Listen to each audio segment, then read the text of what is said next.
Hey, third grade.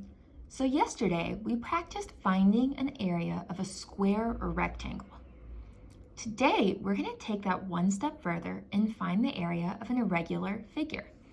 Sometimes you may see a shape that looks like this, a shape that looks like a house, a shape that looks like just a bunch of random shapes pushed together.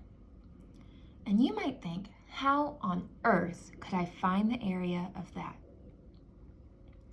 Well, the first way that we could find the area, or the space inside of that shape, is to count the squares, if they're squares. Just like we did yesterday, I'm going to start counting. 1, 2, 3, 4, 5, 6. Oh, but this row is different.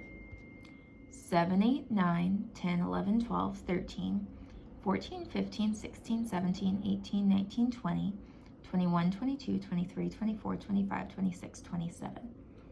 I know that my area is 27, and I'm looking at my units to know it's centimeters. But because it's the squares, I gotta remember to put my little tiny 2, because my tiny 2 equals square units. Now, I'm gonna look at the same problem though, and I'm gonna find a different way to solve the area. Another way to think about this irregular shape is to think about it as 2 different rectangles. Well, yesterday we learned that if you have a rectangle, all you have to do is multiply the 2 sides together to get the area. So here I have a rectangle, and I know that this side is 3 centimeters, and this side is 2. So I can multiply 3 times 2. Now, I need to find this rectangle. Now, the easy thing to do would be to look over to this side and see 5. But that would actually be wrong, because 5 centimeters is the length of this entire side, and we're only looking for this part of it. So what I could do is say 5 centimeters minus the 2 centimeters up top to get 3 centimeters. Or I could look to this other side and see that over here, that says 3 centimeters. So I'm gonna write over here 3 times, and again, I could say here I have 3 centimeters plus 4 centimeters. Or I could look down here and see that that's 7. Now I'm left with these 2 times problems and to add them together. First, I know 3 times 2, skip counting, I'm saying 3, 6, okay? And now 3 times 7, 3, 6, 9, 12, 15, 18, 21. 6 plus 21. Well, now you guys know that I hate doing addition next to each other. So I'm gonna stack them up, and I know 1 plus 6 is 7, and 2 plus 0 is 2. The area of this is then 27, can't forget my units, centimeters squared. And as you can see, that's the same as the area that we found when we just counted our squares. Now we're gonna try this again with one more irregular shape. I want you to look at this. Press pause on the video.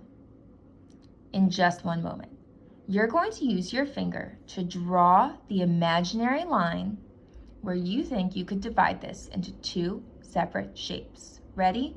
Pause.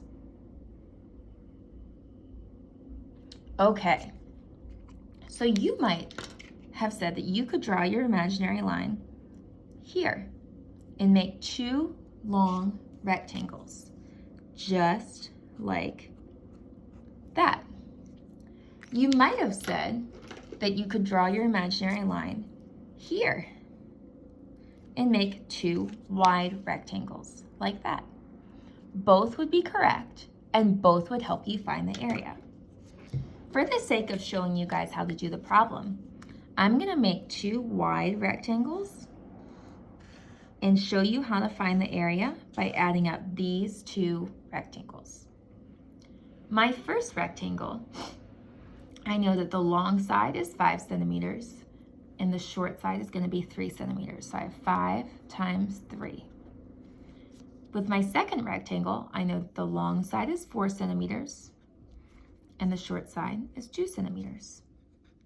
That gives me 5 times 3 plus 4 times 2. 5 times 3 is 5, 10, 15. And 4 times 2 is 4, 8. Now again, I'm going to stack them up because you know I hate doing addition next to each other. I know 5 plus 8 is 5, 6, 7, 8, 9, 10, 11, 12, 13. But I can't write 13 down here.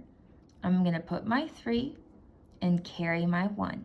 And I know that 1 plus 1 is 2. My area is 23, but I can't forget my units. Centimeters. And I gotta remember, because it's the squares I'm counting, even if I'm not actually counting, I'm doing multiplication. Centimeters squared. Today, you're gonna now go into Google Slides and practice doing this a few times. Then, instead of having a specific assignment on iReady, you're gonna go ahead and do the next one assigned to you by the diagnostic. Good luck. As always, let me know if you need any help, and I miss you. Bye.